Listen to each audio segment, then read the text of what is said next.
All right, hello everyone. Welcome you all to the second session from Style in 2022-2023 academic year. Great to see you all. And this is the second part of the Personal Finance 101 session. And thanks for joining.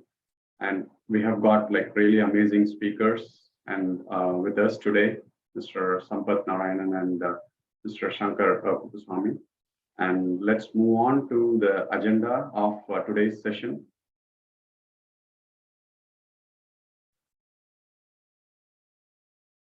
All right, so briefly, introduction and housekeeping, which I'm doing it right away.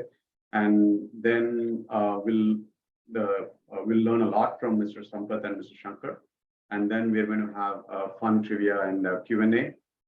And then we'll conclude the session with a word of thanks from Chinmay, who's a junior in Roosevelt High School East.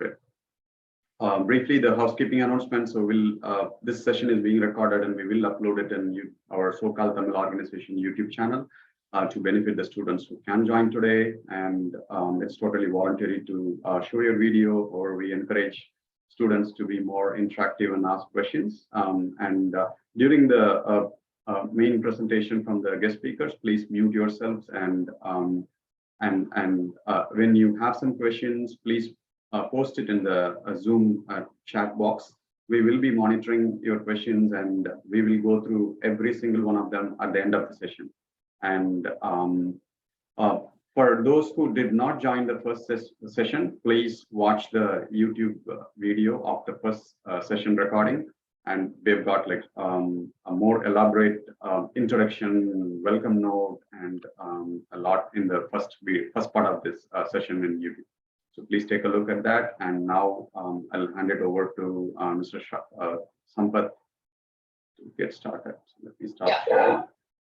Thank you. How are you kids? So this is session number 2, right? We will spend a little bit of time talking through what we covered in session 1. And then we will go to session 2. I think it's good for you to, even if you missed session 1, it is not a problem. There is a YouTube video. Saravanan, if we can post the link for the YouTube video in the chat window, that will be great. So the kids can watch it later. Sure. So we'll walk through what we did in session 1, and then we will jump into session 2. Session 2 has some really good, we're going to cover some really good items around savings, budgeting, and most important, very, very important, is compounding. I think if there is one thing that I would love for you to remember out of these 2 days of sessions, that would be compounding. Let me put can you guys see my screen? Yeah, we can. Okay. And then, so first we will walk through a little bit of what we did in the last session, right? That might take about 5 minutes, and then let's jump into session 2. So who is this session for, right? Why are we doing this session? This is a foundation for your future. Finance is very important, irrespective of which industry, or which job profile you take, or which college you take. Finance is an underlying principle for all of these areas. So it's good to know the foundation or the basics of finance. So your life, you're taking charge of your life. Interestingly, it's not taught in schools. So that is why, Sankar and Saravanan and I, we decided to take this time to put something together. We're only introducing you to concepts, right? This is very basic. This is very foundation, but it is aimed at middle and high school kids. My daughter is a middle schooler, and for homemakers. Most of this is to do with US finance. So we are not talking about international finance or any other things. We're talking about day-to-day financial needs. We have specifically kept investment and insurance and retirement and things like that out of focus, out of scope for this discussion, because we wanted to make sure you get the basics right? So day-to-day finance, that's the focus.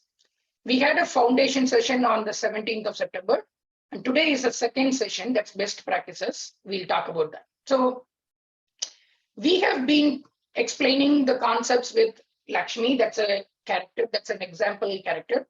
She's at UCI. She got a part-time job in McDonald's, and we are actually tracking her life, her financial journey And that's how we have been explaining, right? So let us quickly walk through what all did we look last time. We looked at the difference between checking account, savings account, right? Checking account is where you get your income. Savings account is where you get a little bit of interest rate and you actually start saving money there, right? You get a debit card with the checking account. We talked about how to do mobile banking.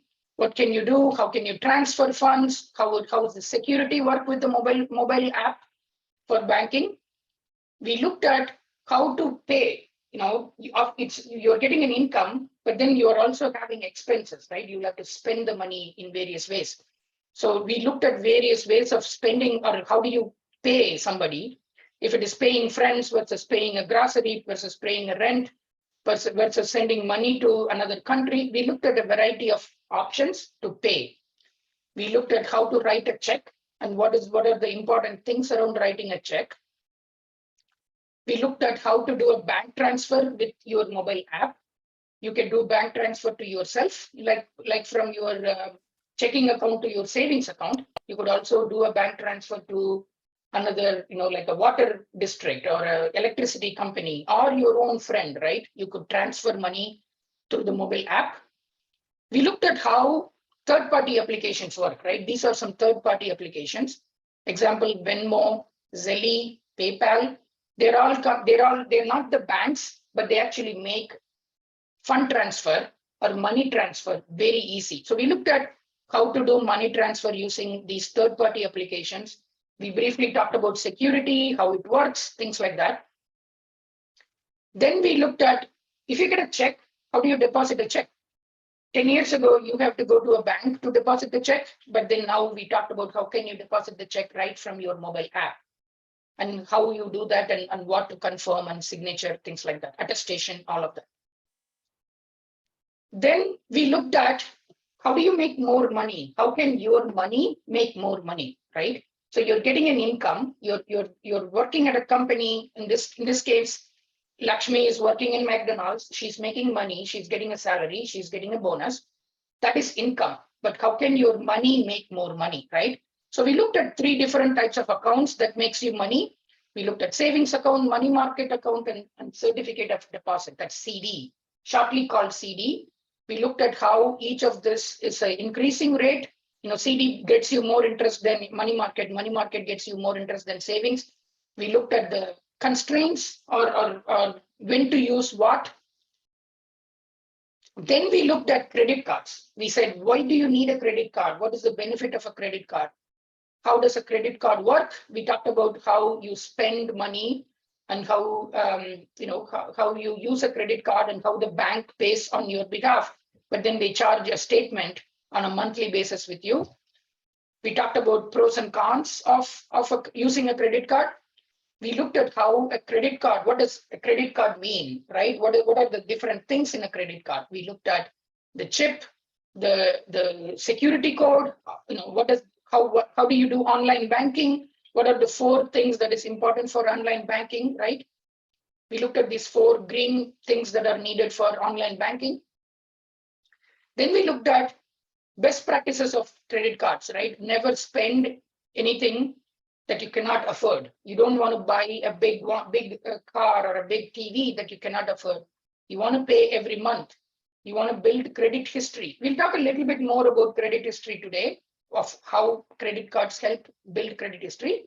And then we also told you, watch the sprint, because there's a lot of fraudulent activities that can happen, right? So we talked about how to monitor the credit statements every month so you don't lose, so you don't have fraudulent activities on your credit card. So best practices of using a credit card. Then we talked about loan. What does a loan mean? How can you get a loan from a bank? And what is interest? Interest is the extra money that you have to pay for borrowing the money. Even though Lakshmi borrowed $10,000, she's paying a $1,500 interest, so total of $11,500 interest. Sankar will talk about compound interest, very elaborate today, so you'll see that in a few minutes. Then we looked at insurance. In this example, we said Lakshmi brought an iPhone and she brought an insurance policy and she pays a monthly premium for protecting that iPhone. And then one fine day, the phone fell into water. She filed a claim, and then the insurance company reimbursed her for that phone, right? So we looked at insurance. You can buy insurance for your house. You can even buy your own life insurance. So if something happens to you, your family gets paid, right? That's what it's called, life insurance. So we looked at the basic concepts of life insurance. So if you look at it, we talked about what did we discuss in session 1? Bank accounts, that is checking account, savings account. We looked at how to pay somebody. We looked at check deposit. We looked at Venmo, Zelle, and PayPal. We looked at credit cards. We looked at loans. We looked at insurance, right? That's the basics of what we did in phase 1 or session 1. You can watch the YouTube video if you missed the session 1, or if you want to brush up on something, you can watch the YouTube video. We'll also share the PowerPoint or the Google slide, so you can take a look at this afterwards also. If you guys have any questions, feel free to put it in the chat window. We'll go through the Q&A at the end of the session. So that's the high level background of what we did, right, in session 1. Now, today we are going to talk about budgeting. We are going to talk about credit history, emergency fund, and compounding. Just 4 items. But if you ask me, Sam, Sam, what do you want us to remember? That's power of compounding. That's the one thing I want you to pay attention. I want you to make sure you understand the basics. And if you don't understand, ask as many questions you can. This is so fundamental to personal finance. So that's what we are going to do today. Are you guys tracking? So let's go into the session, right? We talked about the character called Lakshmi, right? How do I get rid of this?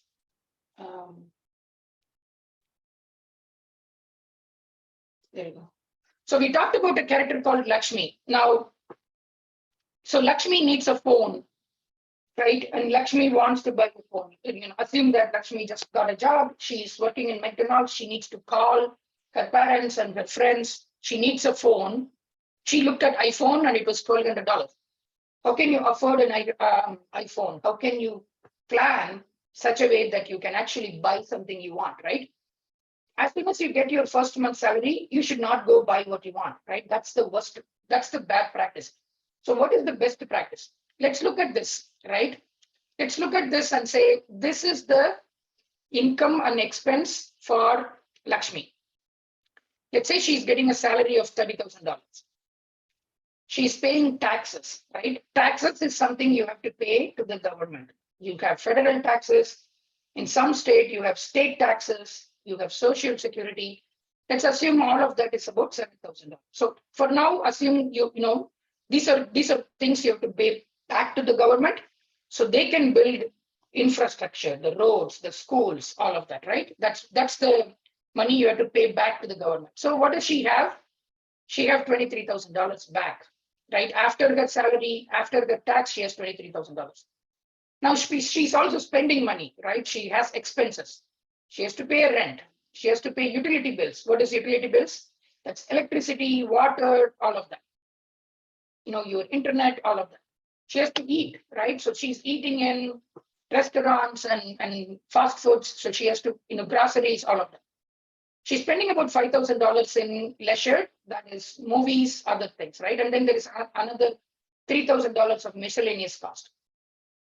She has a loan. Remember, we said she is taking a loan for the car and things like that. So we are giving she's paying a loan back. So her total expense is $26,000. Can you guys tell me what is wrong in here in the chat window? Can any of you tell me what is wrong with this income and expense statement? I want to give 30 seconds to see if you guys can figure out what's wrong here, or what is your opinion of what's wrong here. Let's make this interactive. You can put it in the chat window of what you see here and what you think is wrong. Yes. Rohan got it. Yeah. Yes. Others also. Yeah. Start typing in your answers. Awesome, right? That is the point. All of you, most of you got it. Really cool. I'm happy it is working, right? You guys are getting it. So she is spending more than her income. That is a bad thing. You don't want to spend more than your income. You have to plan. You have to plan here and say, I'm making $23,000. So my spend cannot exceed $23,000. It has to be much lower than that.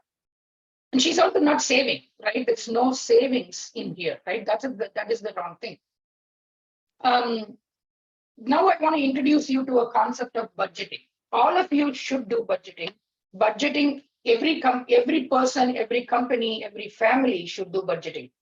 Budgeting is so fundamental to financial 101, right? Financial discipline. We call that financial discipline, right? If you want to be disciplined about finance, when you grow up and and get a job, you have to do a budget. What does budget mean? It has 4 components. Goal, and the goal can be, I want to buy an iPhone.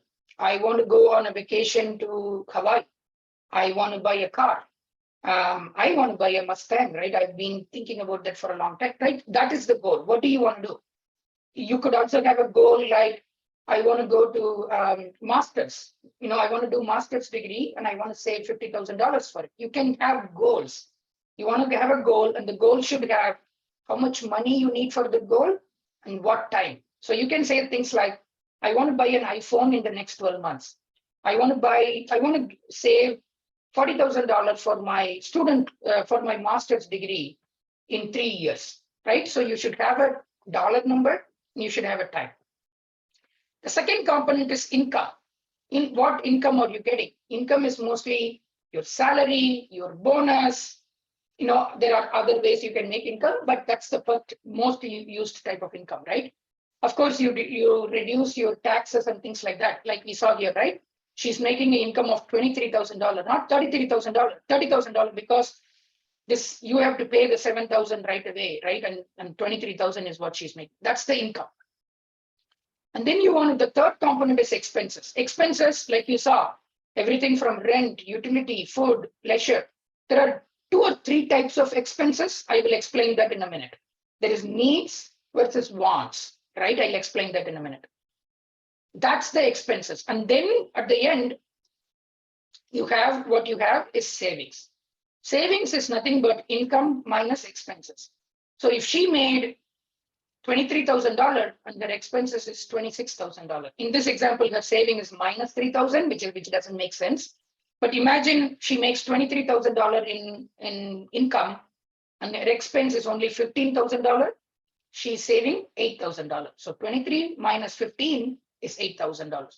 That is the saving. So a budget should always have what's your goal, what's your income, what's your expenses, how much you want to save. Who should create a budget? Hey, I'm 45-year-old. Should I even create a budget? Everybody should do a budget. Everybody from a college-going grad to family, the whole family should do a budget. I work in a company. We do a budget. Everybody should do a budget. You should do a budget and say, here's how I'm going to spend, and then check if you're actually spending that way, right?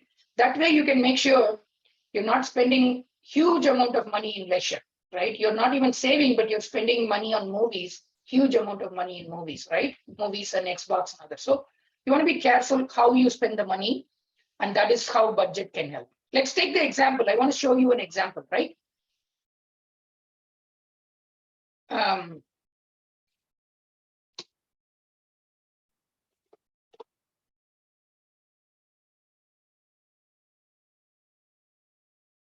So she wants to buy a new phone that costs $1,200. That's her goal. She has McDonald's. She does a photography on the side. She gets $100 from that. She gets some allowance from parents.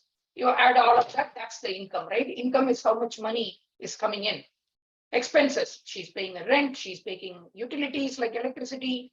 She's going by bus. She's spending money on groceries. That total of all of that is $800. That's the expense. If you subtract that, her savings is $200. So that's how you do it, right? So you want to think about, my rent is $600.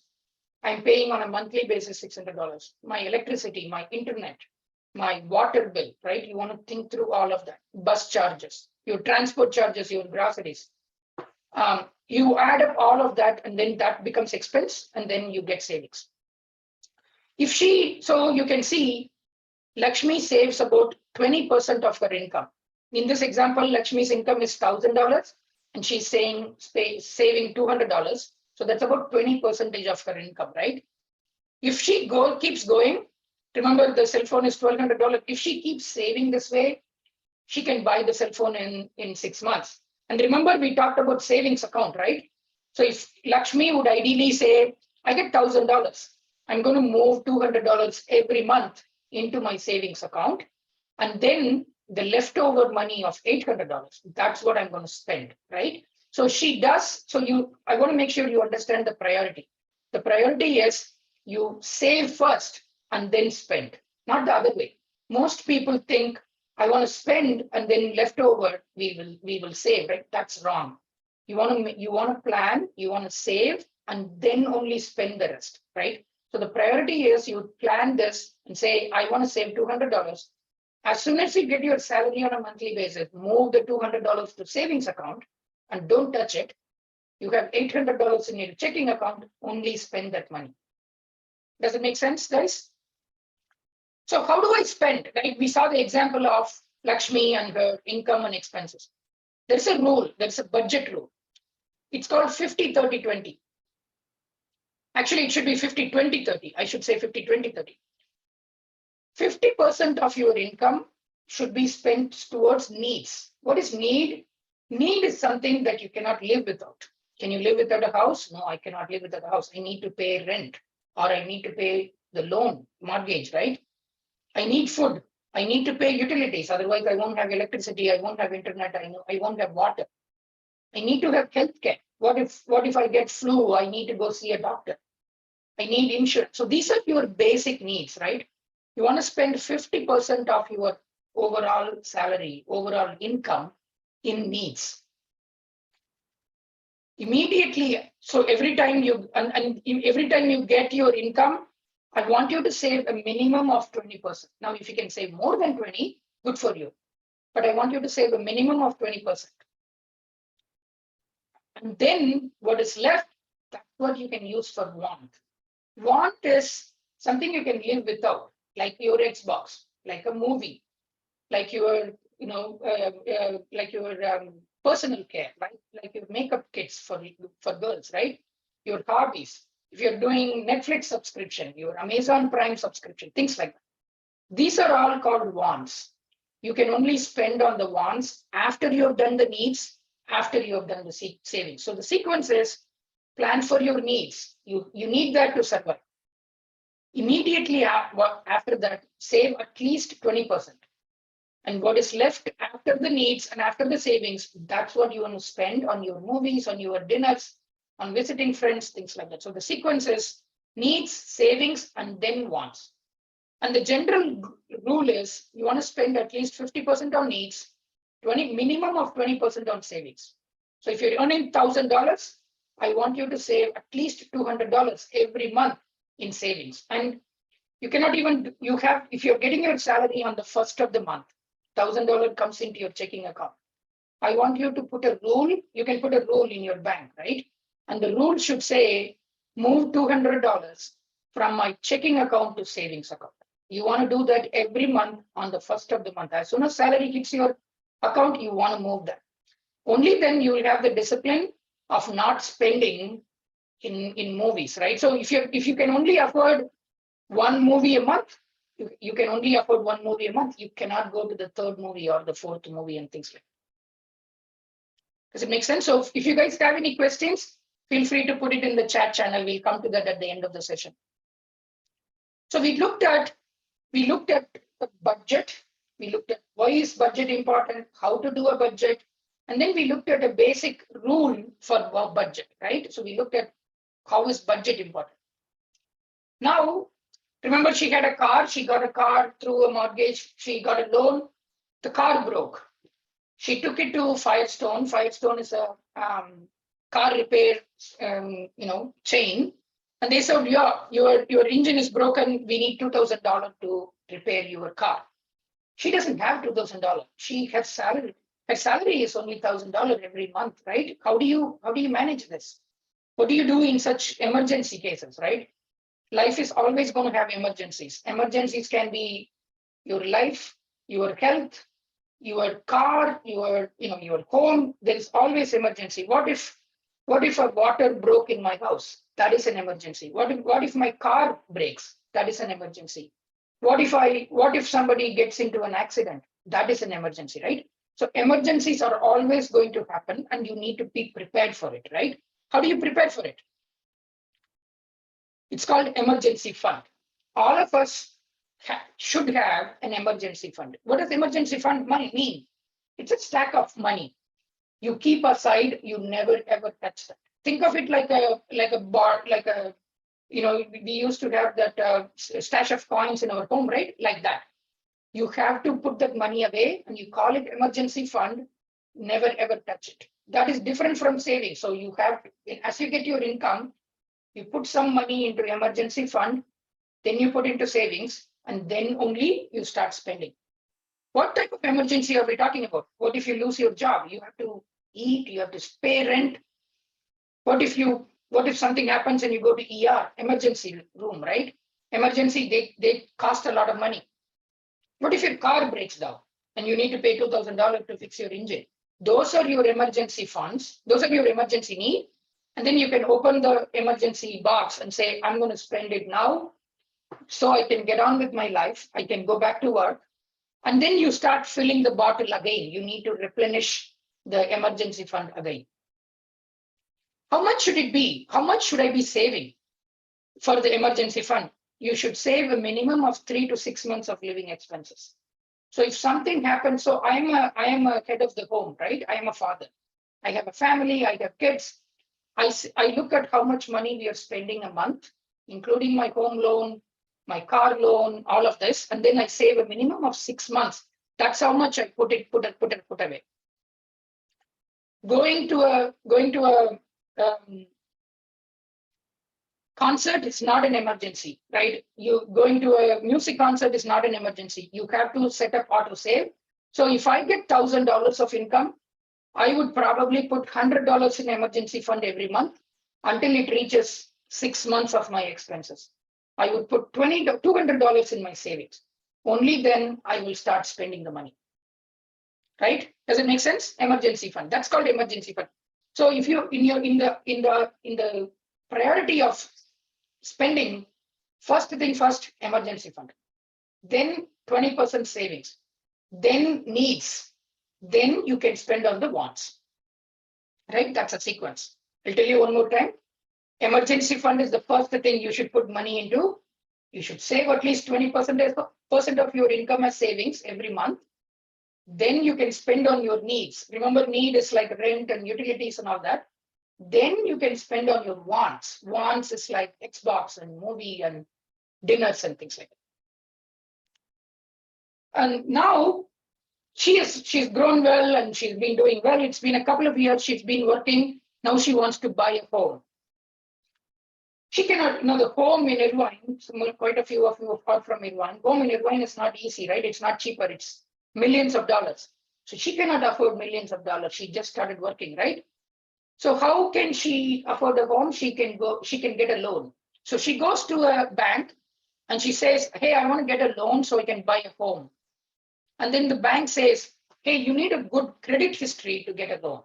Remember, we talked about credit cards. Now it is coming back to credit history. So the bank is saying you need credit history to get a loan. What is credit history?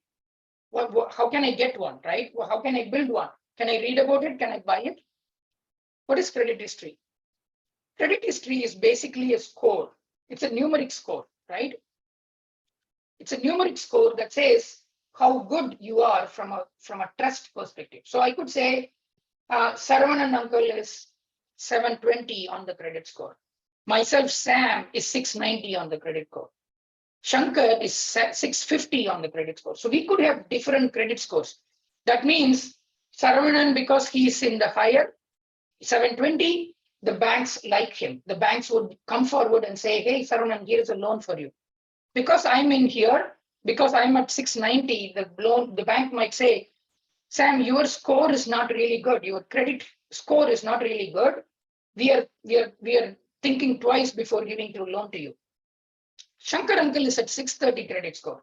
Before they give a loan, they would actually reject a loan and say, Shankar, we don't want to give a loan to you because we don't think you will pay back. So that's what credit score means. Should they lend you money? Will you pay back? That's what credit score means. Credit score is a numerical score. It can go from 0 to 800. Anything above 720 is considered really good score. Anything below 680 is considered a bad score, right? It's a fair score or a bad score. So you want to be here and have good credit history, have good credit score, so you can get a loan when you need it. When you want to buy a home, you need credit history. When you want to buy a car loan, you need credit history. When you want to get a student loan, you need credit history. So anytime you talk about loan, they're going to look at credit history. How do I build one? Seems like this is an important thing. I would like to get started right away, right? I would like to start building more green. How can I do this? When you get a loan, if you pay back on time, they like it. You have to continue the discipline of paying back every month. They like it, and your credit history grows. One of the easiest way, one of the simplest way to build credit history is by getting a credit card. So if you get a credit card, remember we talked about credit card in the first session, right? If you get a credit card and you spend using the credit card, you go to Walmart, you go to Macy's, you go to Amazon, you buy stuff, and then you pay back every month, full payment, right? Every month you pay back in full. It builds a better credit history and you will be here. Imagine you buy a TV for $3,000 and you don't pay at the end of the month, and you say, okay, I cannot afford $3,000. I'm going to pay $300 for the next 10 months. The credit card company would say, okay, I'm going to charge you interest. You have to pay 20% interest. And then you will be paying more money, right?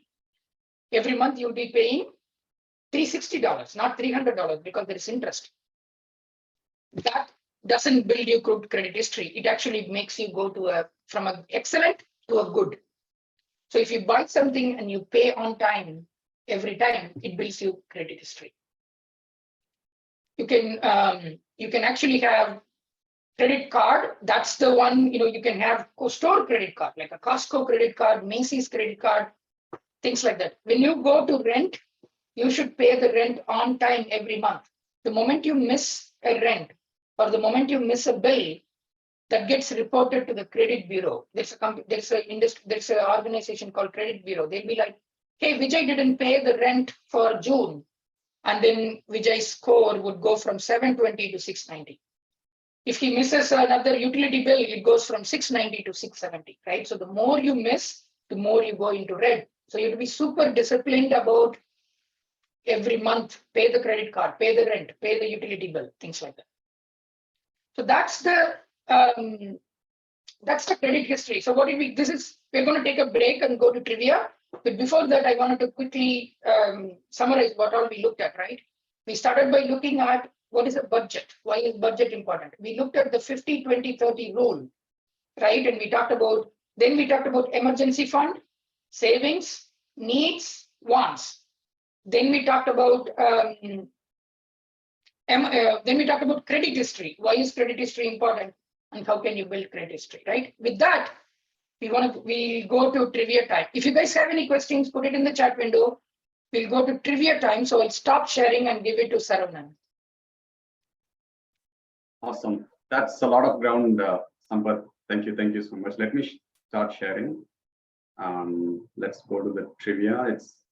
Trust me, it's very fun trivia. So let me start, and I'll send you so last time we did BlueCat, and there is the BlueCat servers are down. So we are trying with Kahoot this time. So let me copy the link and send it to you right away. And then please look at the chat box. Yeah, I just posted the chat box. Please join. It's fun. Thank you, Rohan, for joining. And we have about 20 plus participants. Please join. And I'm sharing my screen so you can see who joined and the participants board. Thank you, Tarun, Harini, Akshara, Lakshmi, Vallabh, Tanisha, Prithvi, Chinmay,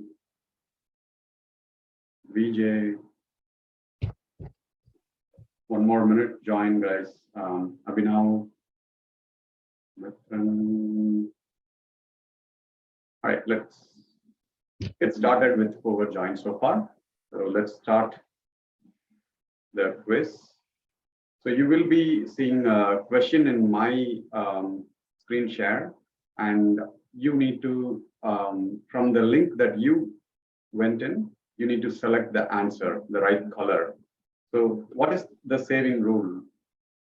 The first answer on the red is spend as much as you like and then save what is left, and then save 20% every month. So there are only 20 seconds, so please answer. We got 11 answers so far. Good. Good job, everyone. So we got 11 answers so far, and most of them are right. That's good. Moving on to the next question. Awesome. So the first, in the scoreboard of the first question, Lakshmi, Vallabh, Akshara, Rohan, Ajay, Harini. Good job, guys. Let's move on to the next question. What's an emergency fund? And the answers are stash of money for emergency needs, fund before other goals, 3 to 6 months of living expenses, all of the above. We've got 11 answers already in less than. Okay, so the time is up. The right answer is all of the above. Yeah. And in the scoreboard, Akshara, good job. Harini, Hasini, Lakshmi, Vallabh, Rohan, good job, everybody. Let's move on to the next question. That's the last question. What's a good credit score? 720 and above, 500, 630, 200 and above.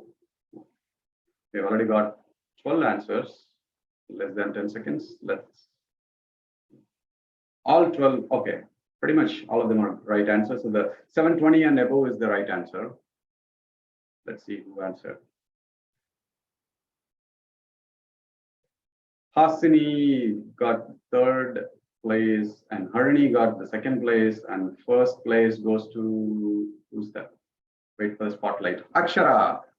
Congratulations, Akshara, Hasini, Harini, and runners up Rohan and Lakshmi. Good job, everybody. Let me stop sharing. Back to you on Sampath. Shankar. Shankar. Yeah, good job, guys. All of you got it really well. So good job, good job, good job.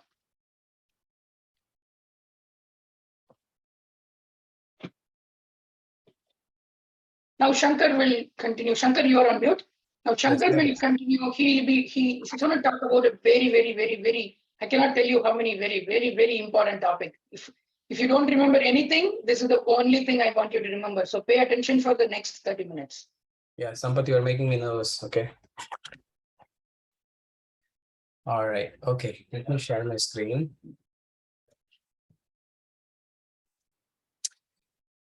So you saw the trivia. Okay. So as our story, right? Lakshmi wants to plan for her retirement.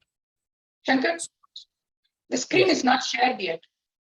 Screen is not shared yet. Okay. All right. Okay. Thought I shared. Okay, cool. Are you seeing the screen now? Yeah. Okay, cool. Okay. So now we have to talk about very important topic, as Sampath uncle said. So you started your college, you are going to job after that. Then you saw the history of Lakshmi, right? She started going to McD and end up buying a home with a good credit score. This all going to happen in your life, maybe in between 5 to 10 years of your first starting career, right? After that, what is it, right? So you will be in mid 20s or high 20s, right? That's where you pretty much most of you guys will be in a good position in a situation, right? Where you can have your day-to-day expenses covered, You'll follow the 50-30-20 agreement. You will have a decent savings, right? You will be paying your mortgages. This will be your lifestyle. But after that, what, right? Say if you are not doing anything and if you keep on doing it, right? One point of time, what happens is you will get retired in your life, or you will be having a situation that you may not work anymore, right? Maybe after 50 or 55, right? So you will be stop working. Then you'll be living for the next 30 years, right? Until 80, or some people will live 90, right? So who will give money for you for that period, right? So what do you have to plan? You have to plan not only for your day-to-day expenses or the way of you wanted to live, but also you need to start thinking about your future, where today you have an energy, so you have a sharp mind where you can compete with things, but after a certain period of time, your body is not going to support you, where you're getting old, where you wanted to take a rest, or you don't want to do much things like when you did in 20s and 30s, you will be settled, right? So that time you need a money. So how do we get that, right? So whatever you talked about, okay, all these things, right? How do we get into this, right? So there are a lot of ways you can do that, but before you do whatever you wanted to do, right? Financial tools you are using, the important concept you have to learn about compounding, right? Say, for example, Lakshmi wants to think, right? Okay, so I'm in mid 20s or 25 to 30 now. So I wanted to settle myself with $1 million in my bank, right? When I'm retiring at 65 approximately. So I wanted to have $1 million in the bank. That's what she's thinking, right? So before we deep dive into that, right, I'm going to explain about what is very important concept called compounding or compounding interest. This is the one every single person who learns finance wants to achieve a status. Financially independent stability. What is financially independent?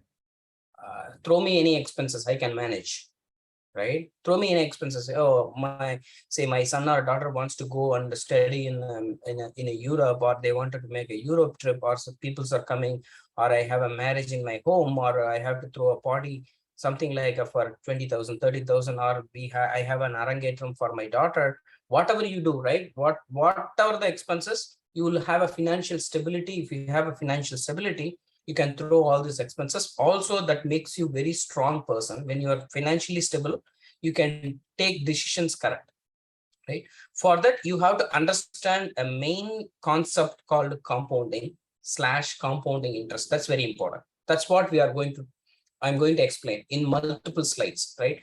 Understand the core concept, right? This is the important aspect of the finance, right?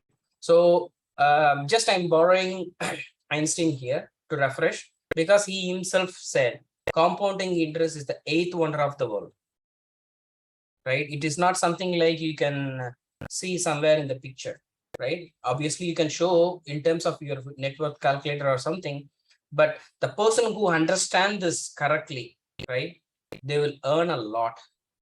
The people who don't understand, technically they end up paying more, right? So you have to understand this. It's very, very important concepts, right?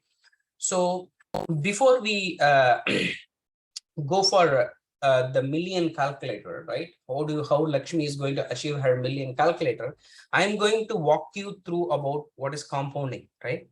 So compounding is very simple, right? So it is nothing but an interest on interest.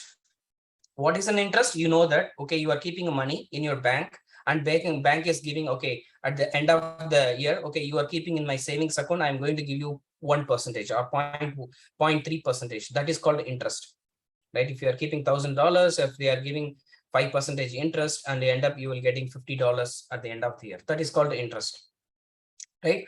What happens when you earn interest, right, on both the money you have plus the interest? That is called compounding interest. The compounding word, right, you can directly equate to important variable called time.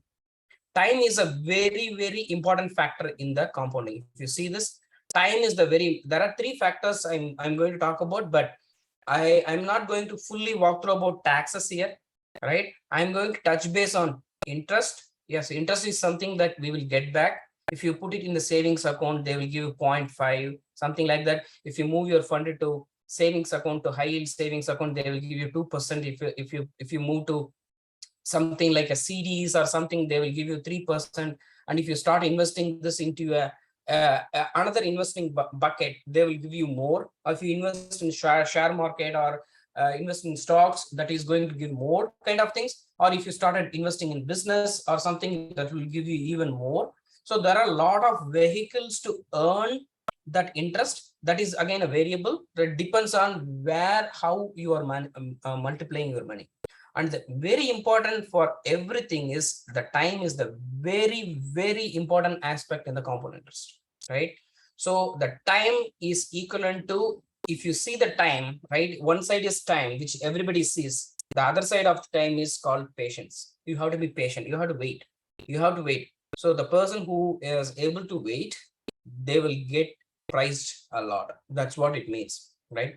That's what it says.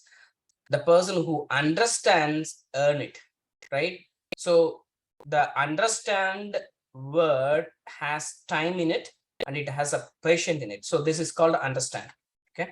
So if you see this chart, right, this is one of the graph I brought, right? This is one of the graph. It says from 2 years to 40 years, right? So if you see first year, second year, the yellow is more than the purple, which is nothing but the most of the money you have, right? If you see over the period of 4, 6, and 10, the amount you are having or it's coming from your pocket is increasing gradually, but the interest is increasing exponentially. Did you see that?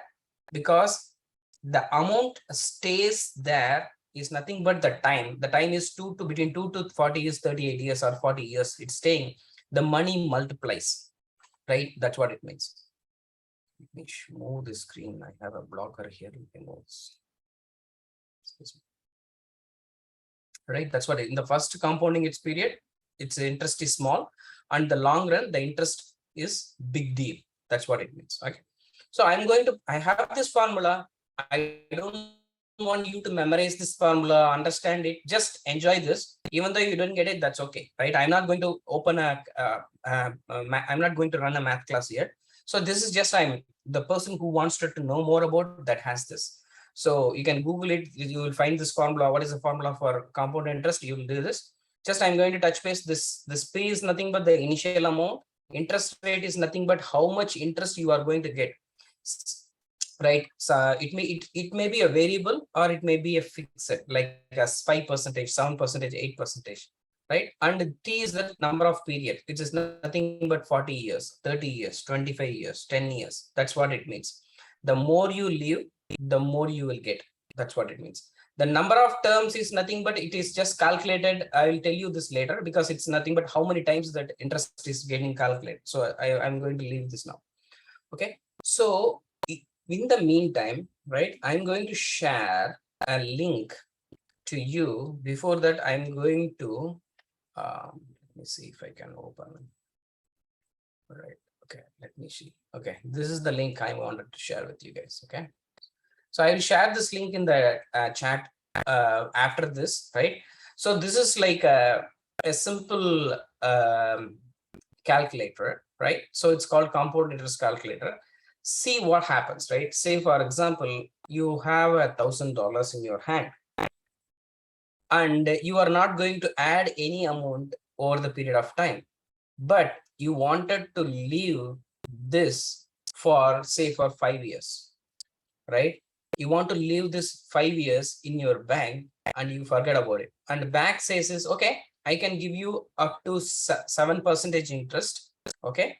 And I will give you monthly.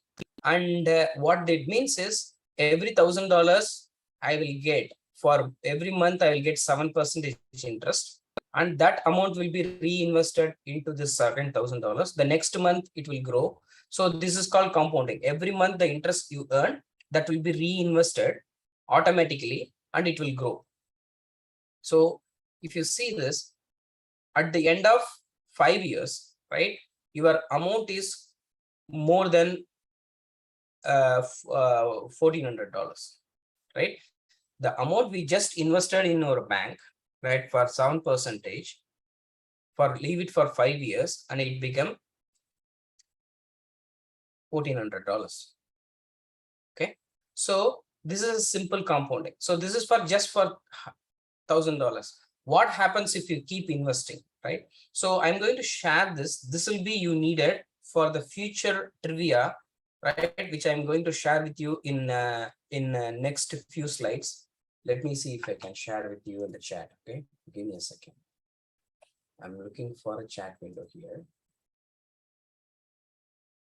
Okay, got that chat window. Okay, so keep this link with you, right, for the future calculation, right? So this is a monthly contribution. How much you wanted to contribute? Oh, I can contribute $100 per month after this. Then what happens? You can have this calculator and see, okay, if I contribute just on $100 per month, you see the difference, right? I'm adding just $100 after investing into this, and 5 years I got $8,000, right? This is a simple calculator because that's so you whatever you do, you have to do in a compound interest, not in a simple interest. That is what you have to learn, right? If you are getting only interest for this $1,000, that doesn't make sense, right? You are getting interest for the interest you earned plus the interest earned and keep on it grows. Okay, so all right, now I'm coming back to my slide. I'm going to run this. Let's go back to this. Excuse me. For some reason, stop.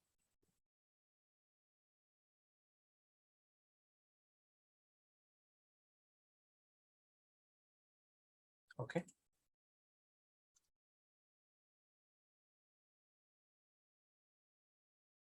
Okay, so let's go to the next slide. Okay, now I'm going to explain you how $1,000 is going to make it. That's what we see, right? So $1,000 of 10% of compounding, right? Just you put a $10 in your bank or wherever you wanted to invest, right? That gives you 10%, and you are forgetting that you have that amount, right? Maybe on your your 18th birthday or whatever the birthday, you put $1,000 that earns a 10%. Maybe you can get from your grandma or grandpa or your dad or mom. You invest like $1,000 and make sure you are invested in a tool where it gives you 10% and you forgot about it. What happens after 60 or 70 years, right? You will see the amount is grown like 300,000. If you leave for another 10 years, this will become double to like close to 800,000, right? This is the power of compounding, which we wanted to explain to you. The more you leave the money, it will grow small. This is for just $1,000. What if this amount is a $10,000? It will be 7 million. This will be 3 million here. You will be having almost 1.1 million at the end of 50 years, right? You invested in your 10-year, let's say if you are not invested in 10 years, let's say if you are invested in 20 years, right? 20 years, you have your money like a $67,000, right? And I end up at 60 years, you will be having $300,000, right? So that is the power of compounding, where you leave the money, let it grow by itself, right? The amount is invested on itself, the interest is invested on itself, and it will grow. So you have to understand the power of compounding, right? So I'm going to explain you with another example. See, please go ahead and share the answer for this, right? So let's take an example of two people. One, it's a guess. You can give an answer not by arithmetically, but let your intuition give an answer for this. Don't need to open a calculator and answer for this, right? So one person is called Jessica, another person is called Newman. I'm going to explain you in a compounding in a different way. Jessica graduated from the college, is a stingy saver. At the age of 25, she invested $5,000. Okay, just $5,000.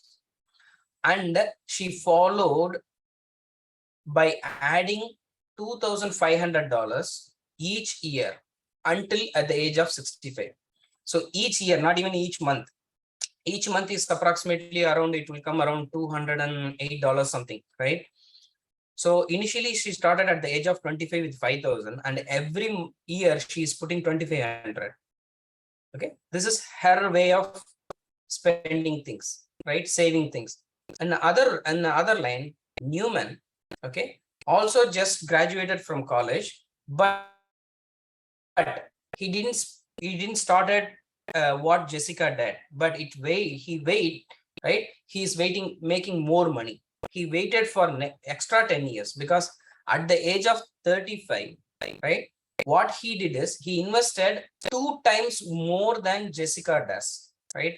Jessica died in 5,000 at the age of 25, but Newman realized that, okay, he needs to catch up Jessica, right? He invested twice as Jessica.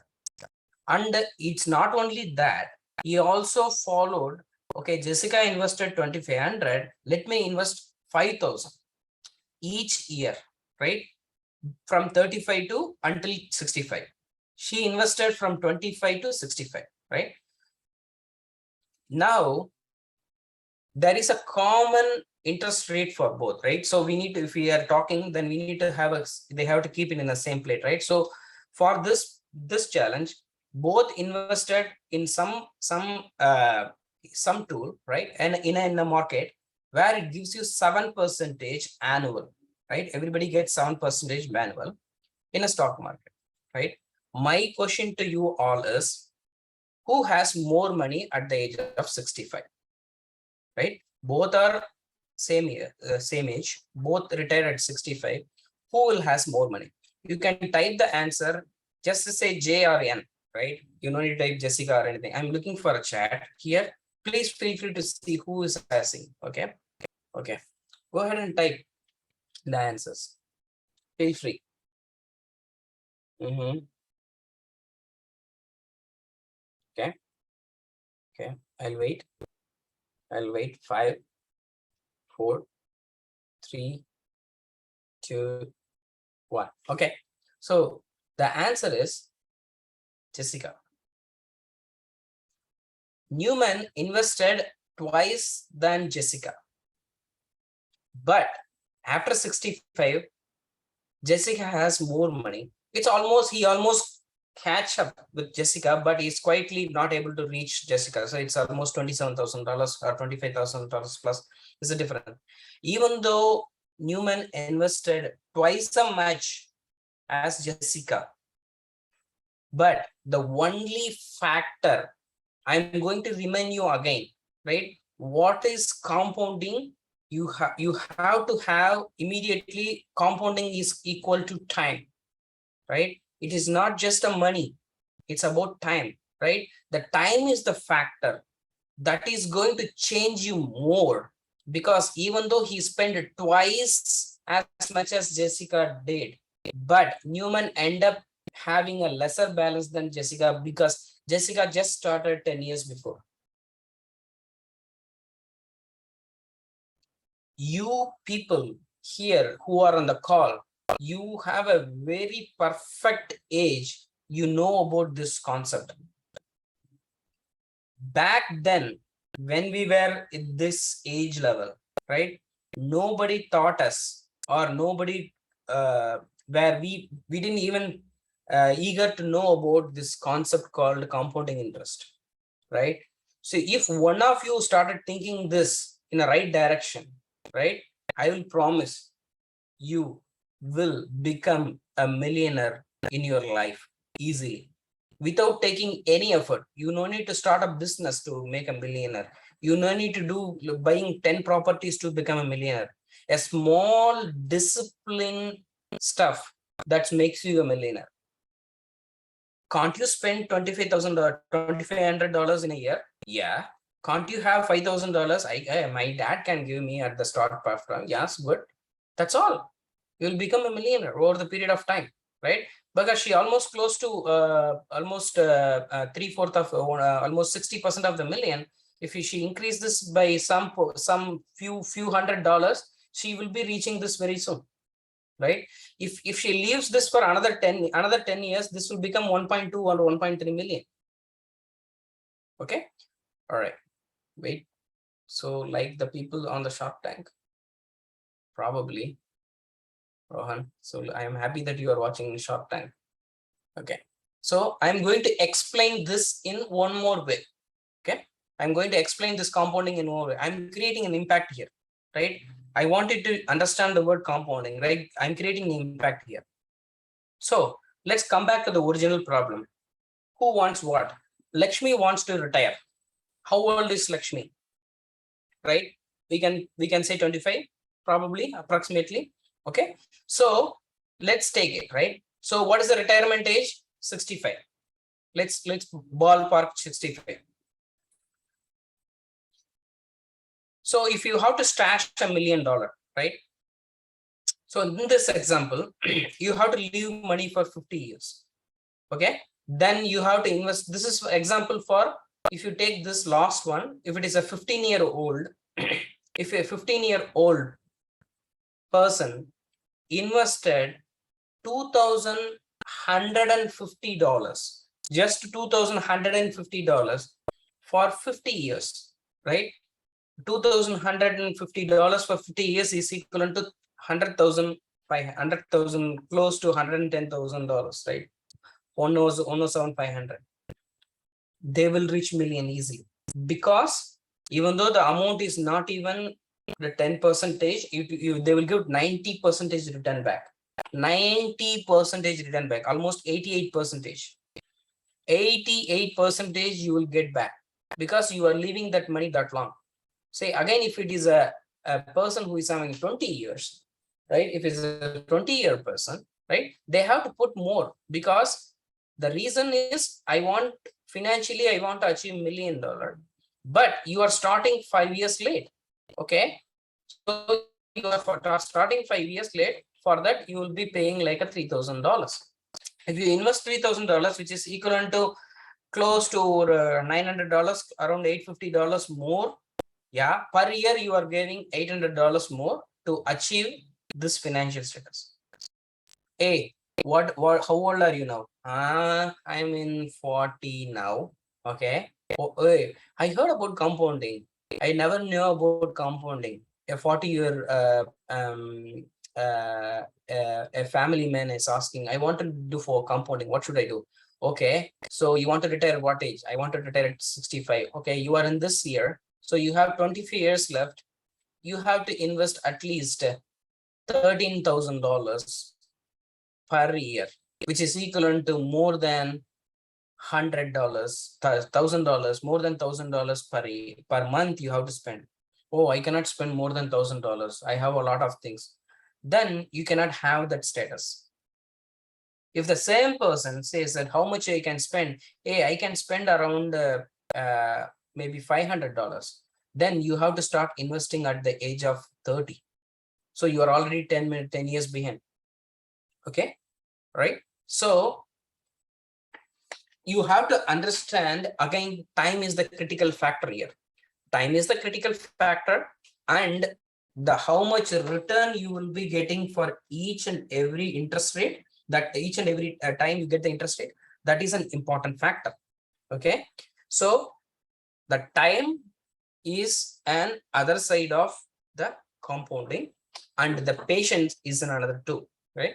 Okay, so if you wanted to have this financially settled, or you have, what if you are having $1 million in your bank, right? You don't worry about much things, right? You don't financially stress, because you are not there yet to think about a lot of financial stuffs, but it is an important thing. Keep this in mind. Keep this in mind. You may remember this compounding over the period of next few years, maybe next 10 years. You have to go through this. You will be trying to achieve this. The reason I'm saying is, the man we were talking about in the financial is stable, right? There are a lot of people are there in they are very rich, right? The peoples are inherited money, this kind of things. But when Warren Buffett, right? Some of you are in this age, right? Some of you are between 14, 15 and 19 years old, right? Right? So Warren Buffett, this is the growth of Warren Buffett. Today is having more than 70 million, 78 million, right? This is a little old data. It's almost 3-4 years old data, right? Billion. Sankar, that's a billion. Yeah. I'm talking about, billion. Sorry, billion. So he has only $5,000, $6,000 when he was a teenager, right? The patience paid off when he's 83, right? This 5,000K become 58 billion at the age of 83. 58 billion. I'm not talking about million here. I'm talking about billion. If you see, if he lose his mind, or if he loses patience, okay, I'm already 50 years old. Now I'm going to sell all my things. I wanted to settle in Omaha in a home. No, he didn't do it, because it's 99% of Warren Buffett wealth earns after his 50th birthday. At the age of 50, he was just 376 million. The first 50 or whatever 40, 35 years, he just earned 376 million. But the next 35 years, how much he earned? You can see that. That's much the different of compounding. That's the power of compounding. The power of compounding is very, very important concept. This is why we saw it as the 8th wonder of the world. If we leave this money for another 10 years, this is going to cross 100 billion. We are pretty sure, because you have to know you have to know how to play the weight game. What is the weight game? You have to wait. You should not enjoy the fruit. You will eventually enjoy the fruit, because see how much, if you can't I use this money? Yeah, you can use this money. How much you are going to use? You can, even if you withdraw, you will use only few millions, right? So if you want to have a financially very sound and stability, you have to follow an important concept called compounding. Hope many of you know what is the grasp of compounding. Okay, so considering that, right, most of you know, right, I am going to give you not a question through Kahoot or something. This is an working thing. So I already shared you a link, right? I'm already shared you a link. So I want you to give an answer for these 3 persons. Okay, person 1. Okay, there are 3 friends, Michael, Jennifer, and Sam. I'm going to read this problem for you. You can read by yourself, right? I don't just an answer where you're expecting. Michael saves $1,000 per month from the time he turns 25 until 35. Okay, he started saving his amount $1,000, 25 to 35. He didn't earn any interest, right? So which is mean by 10 years, $1,000 per month is 1 year, it's $12,000. So 10 years, it will become $120,000. Then he stopped saving, but left his money in an investment account where it continues to grow at 7% rate until he retired 65. So 25 to 35 he saved. He didn't earn any interest. Remember this, he didn't earn any interest that time, but he invested that whatever the amount he saved, which is 120K, he invested in an account where it earns 7% interest. So now you have to tell at the age of 65, what would be the Michael's balance? In the same manner, Jennifer, right, instead of 25, she started at 35, right? Similarly, she puts $1,000 as like Michael. She put $1,000 per month until she reached 45. right? Again, same 120K, and she invested that money from year of 45 till 65, the same kind of an account with the 7% interest. The third scenario, the third person, Sam, right? He didn't do anything. He didn't start at 25. He didn't start at 35. He started only at 45, and he stayed around $1,000 per month in the same bracket, 120K. Then, when he turns 55, he put that amount into the same kind of investment account, and he left that money for 10 years until he reached 65. What would be his number? You can use that calculator given. I don't want a perfect answer. Okay. You can, only thing what I would suggest is there is an cumulative, whether it's a annual or a quarterly or monthly or daily. You can choose monthly in the drop down which you have, right? The compound frequency, right? The compound frequency is monthly, right? That is one thing I'm saying. Just tell me the numbers. You can say M and number, J and number, and S and number. Just type the numbers. I want to see who is giving the closest answer. Go ahead and I'll take a minute or two.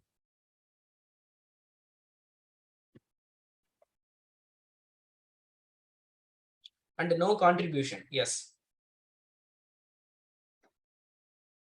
So the initial investment, what should they enter? The initial investment is the one which you have here. Okay.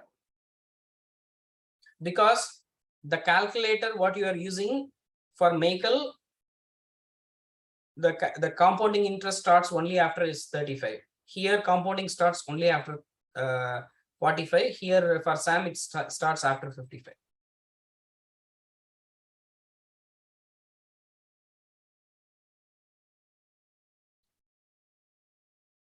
It's okay to show a wrong answer. That's okay. There is no right or wrong here.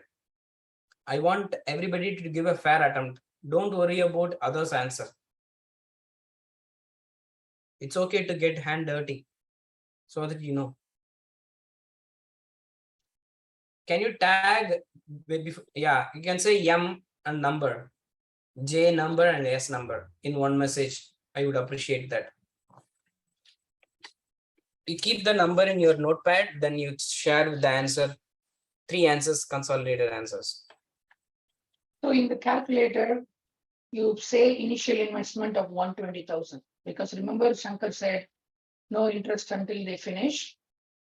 So you, all 3 of them are saving 120,000. That's the initial investment. All interest rates are 7%, right? You see the 7%, that's all similar. Compounding frequency, that's monthly. That's also the same thing for everybody.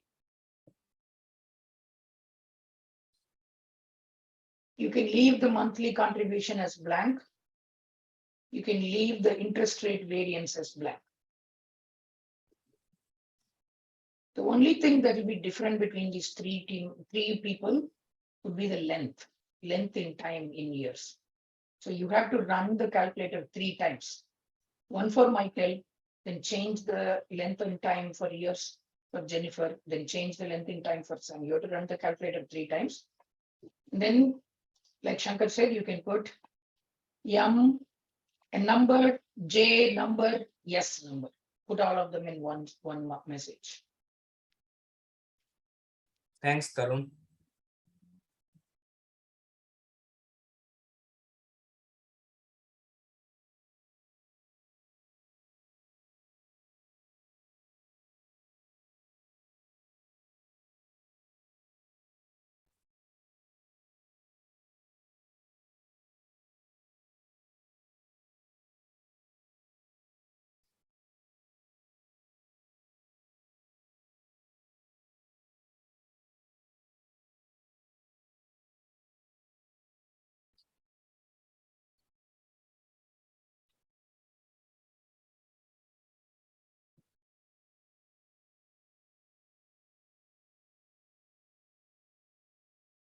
Good, good. I'm seeing a lot of answers now. Good.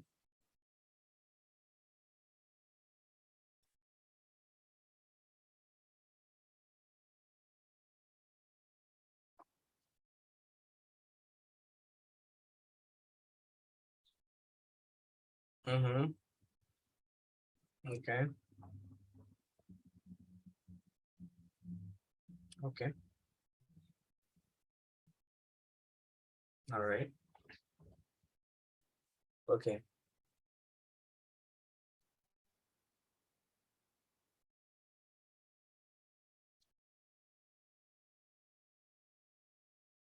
Good.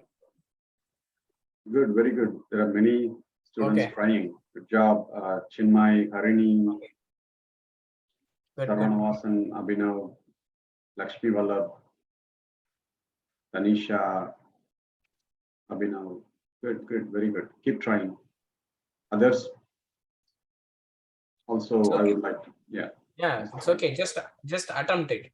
Okay. Yeah. Don't worry about the answers. Attempt is important than the answer. It's very important. So the only variable, as Sampath uncle mentioned, is the length of time in years, right? So for Michael's case, it was 30 years, and Jennifer it's 20 years, and Sam it's 10 years. Correct. All right. Cool. Okay. So I'm going to, now you have a few minutes left. So I'm going to reveal the answer and I'm going to explain the answer as well. Right. So the most of you have shared this answer, right?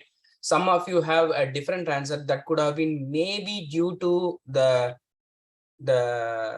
contribution time is, it's not the same, right? Some of you might have a monthly or annual if you changed it, so the numbers might have been different. Some of you have shared like a 236 or something. For this one there is a $5,000 difference. There is a possibility it's because of the tenor you are swing, right? Say for example 120, I'm no contribution here. So I'm just doing it for Sam, right? Sam is just for 10 years. So Sam is for 10 years. 10 years times 7. Here, some of you might have choose annual. If you choose annual, that it might be 236, but the task is given for monthly. So you have to choose monthly.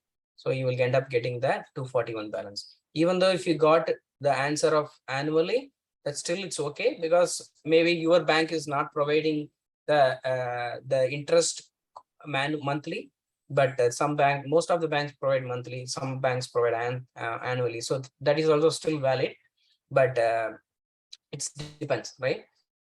So similarly, Sam spent only 10 years, whereas Jennifer spent, 10 years. Jennifer spent 20 years. You see the same thing, nothing changes, right? But the time, if the time for more time, if you leave it, it will be 464. Similarly, excuse me, monthly. The another aspect is also you have to think, right? Difference it makes between a monthly interest and annual interest. If some bank is giving as a annual interest, right? See, if you're leaving for 20 years, you are how much you are losing. You can also see that, right? You can say you are losing $20,000. So similarly for Michael, I'm having it for 30 years. It's close to $1 million, right? Just $26,000 short of $1 million. You see that? Same amount, nothing changes. What is changes? Years, right? So you do this, you have a good habit, right? You have to start the good habit, say yearly, so that the impact is more. That is what here you have to understand. The impact is more when you give more time to the fund to grow, right? So whenever we are talking about compounding, please keep in mind it's two things. Start as early as possible and leave it as late as you can. That is compound, right? And make sure watch the fund closely so that it can grow.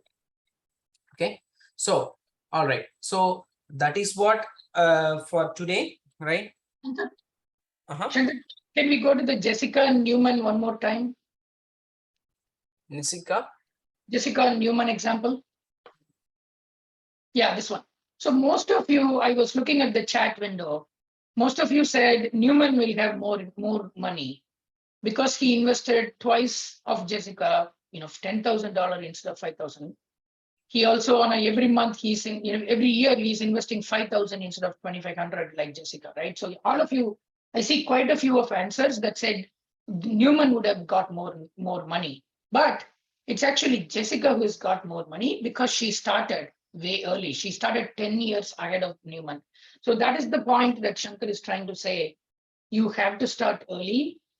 Because Jessica started early, she got more money than Newman. I see the chat window. Most of the answers said Newman, and I wanted to make sure you understand the difference. Okay.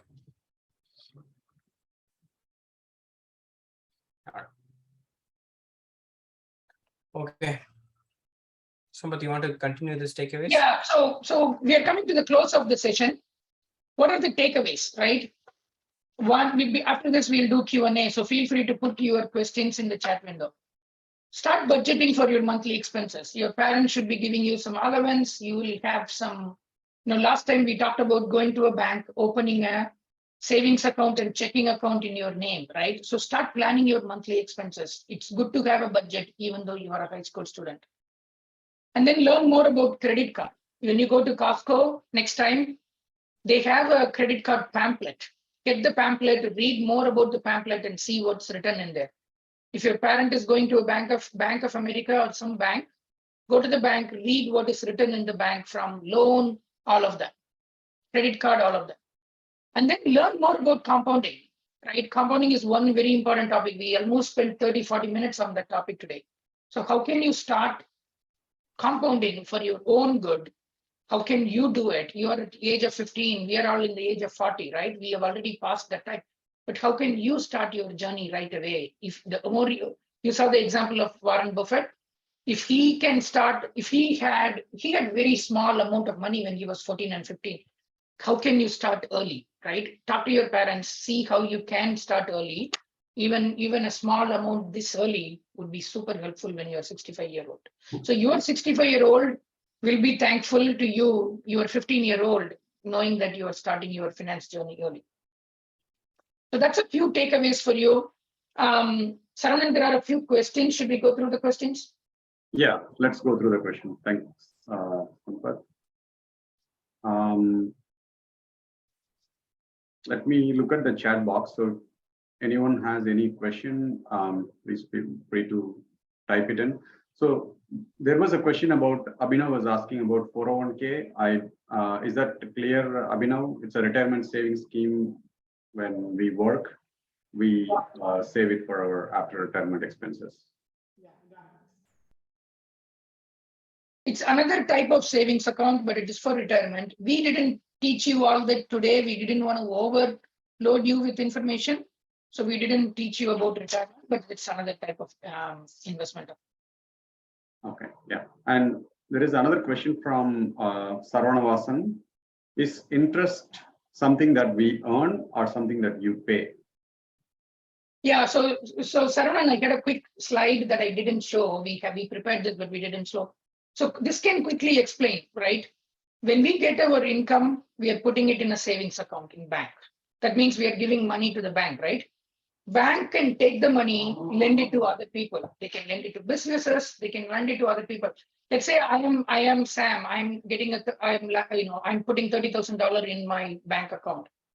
The bank can take it, loan it to Sankar, who wants to buy a house. They can take the $30,000, give it to Sankar and say, Sankar, you want to buy a house? Take this money. They will say, Sankar, you have to pay 7% interest rate. Sankar pays 7% interest rate every month. And then the bank turns to me and says, Sam, you put 30,000 in your savings account. I'm going to give you 3%. So they take 7% interest rate from Sankar, but they give me 3% interest on my savings account. And this cycle continues, right? So they make 7%, but they give me say 3%. So the rest of the 4%, they will keep it for themselves. That's how the banks make profit. So you get interest if you're depositing money. Sankar has to pay interest because he's getting money. He's loaning money from the bank. So depending on your situation, you may be getting an interest or you may be paying an interest. All right. Thanks, Sampath. The next question from Rohan. And people on the Shark Tank, do they get money via buying properties or just investment? I believe that question. Rohan, do you mind to unmute yourself and ask the question? It's not so clear for us. It's like you said that instead to be a millionaire, you don't need to buy businesses or properties. You just need to have like investments. So like the Shark Tank people get rich through investments or just buying businesses. So the Shark Tank peoples, right, grow by businesses, but to buy businesses, they have to spend millions. How do we get the money? So they invested properly. They understand the power of compounding. So Rohan, you can become a Shark Tank person and you can sit, right? But when you're sitting in the share, if they're offering a good business model, right, that makes $1 million per month, per year, and you are ready to spend 12 million, right? When you are sitting in the chair, you must have 12 million. How do you have this 12 million? Because you invested that money in a right way. You understand the finance, personal finance properly. So you are qualified yourself to sit there. So that is the one you have to travel for. So they have a wealth, they have money. They know how to make the money multiple.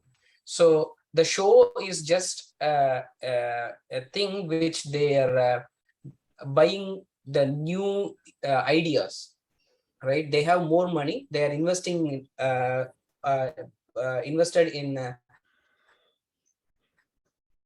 new ideas, and they are making even richer, right? That's the overall concept. So to sit there, they are not making. Go ahead, Sam.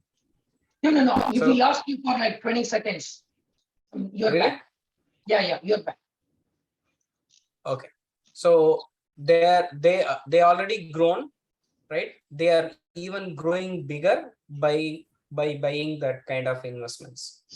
Oh, okay. Yeah, I mean, there are many types of investment, right? In the example Sankar showed, he said 7% interest rate. That's a simple bank account. You can invest in a stock market, maybe make more than 7% in stock market. You can invest in a house, make more rent, and that can be more than 10%, right? Or you can invest in a business. That's what Shark Tank does, and they make more money on that. So there are a variety of ways you can invest. The simplest invest is savings account. You put money in that, they give you 2% interest or 3% interest. That's the simplest way. And then you can say that's not enough for me. I want to make more money. You can buy a house. You want to make more money, stocks. You want to make even more money, you can invest in businesses. But all of these are investment businesses, right? The various ways of making investments. But the concept is the earlier you start, the better you make money over a longer period of time. All right, thanks, Sampath. Rohan, I hope that answers your question. Yeah, that answers the question. Cool. Next one is from Chinmay. I think that's the last question. If we had $20,000 and wanted to get these returns similar to examples, what's the best long-term position? Bonds, mutual funds, or just Vanguard, S&P? Yeah. We didn't want to take you through those investments. Again, this is the second session, right? There's a whole session we originally thought about on stocks, mutual funds, bonds, and S&P. We wanted to go through that. That alone is a separate 60-minute session. So we kept you out of that. We wanted to cover the basics. I believe that's what he's asking for, a future session. We'll think of the third session where we can talk about investments. We did not cover investment at all today. Yeah. So just to clarify, right? So we planned this part 1 and part 2 is to just cover the fundamentals, right? So not the tools in details about how you can, develop your retirement savings or power of compounding and all that. So this is the time to learn the fundamentals, and then we can move on to the next levels. Thanks, Sampath. I think that's all the questions. Let's move on to last session, last part of the section where I just wanted to call upon Mr. Chinmay Swami, who is a junior in Roosevelt High School, Eastvale, and also an active volunteer in Eastvale Tamil Kalvi, and recently joined the STYLE program. He's very interested in our program, and he's also a day trader, chess player, a basketball player, and he's part of a few clubs in the high school, FBLA, Pollution, and Key Club volunteer, and a badminton member, to deliver a vote of thanks to the audience and the guest speakers. Over to you, Chinmay. Hi, so as Saravanan mentioned, I'm Chinmay, and I'm a junior in Roosevelt High School in Eastvale, California. So personally, the finance industry is something I've wanted to focus on as my future career for like a long time. So like most wonder how though, like how and when to start such a goal. Not everyone like has those opportunities. So especially the kids in like middle or high school that don't know anything about finance and aren't taught in school about it at all. STYLE program working with the SoCal Tamil organization gives opportunity and strength to the youth of our community, knowing that we're teaching the fundamentals of finance to our like younger generations. I'd like to sincerely thank Mr. Sampath and Mr. Shankar for this, as they taught us the vital topics such as technologies in daily banking, savings and checking bank accounts, the benefits of the credit card, and the entire world of building your credit score. They've also covered the important topics of budgeting, as well as saving, and as well as building towards a proper and safe retirement. Their dedication to the organization has shown much to our community and was built and grown over the years simply by theirs and many others' time and devotion. Take me, for example, like as Uncle mentioned, I initially discovered the Tamil organization a month back, not knowing what it is, and now to realizing how important their work is to anyone who's adapting to the modern world of finance. I feel as though many others agree, because I hear so many more people talking about taking personal finance 101, and many more people attending the Zoom sessions discussing about it. This further persuaded me to sincerely show my gratitude to Mr. Shankar and Mr. Sampath in creating classes for something more complicated and just simple enough into something even a child can learn. Their dedication they put into the community and these projects into empowering the youth will have a lasting effect for everyone in the many more years to come. I'd like to thank and give out a special thanks to Ms. Suhasini Sampath for helping with speakers prepare for the presentation. Of course, another kind thanks to the SoCal Tamil organization and the STYLE program for making this opportunity for the youth possible and making themselves to empower them.